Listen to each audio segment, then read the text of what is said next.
परवा प्रांजल शाळेत गेल्याच्या नंतर आईला आणि मला जायचं होतं एका पाहुण्यांच्या घरी. त्यांनी आम्हाला 2-3 वेळेस बोलवलं होतं, काही जाणंच होत नव्हतं. तर आई म्हणल्या चल एकदा जाऊन येऊ. जाताना मग इथे थोडी आम्ही फळं घेतली त्यांच्यासाठी, कारण की कोणाच्या घरी जाताना असं चांगलं पण वाटत नाही.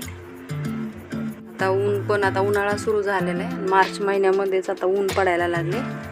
तर पण त्यांचं बरंच लांब होतं आमच्या घरापासून 3-4 किलोमीटर.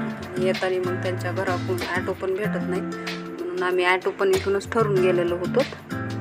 पण जास्त पडायला लागले तर रस्त्यावर पण काही जास्तीची ट्रॅफिक नव्हती, काही नाही. जल पण म्हणत होती मला पण यायचं आहे, पण म्हणलं नको तू शाळेमध्ये जा. तिला शाळेत पाठवल्याच्या नंतरच आईनं आम्ही त्यांच्या घरी गेलो. ॲटोवाल्याला थांब म्हणलं थोडा वेळ, पण ते नाही म्हणे मला जायचं आहे. तर त्यांनी त्याला दुसरे भाडे ते घ्यायची होती. पाहुण्यांच्या घरी गेल्याच्या नंतर त्यांच्या इथे खूप छान अशी मुलगी होती छोटीशी.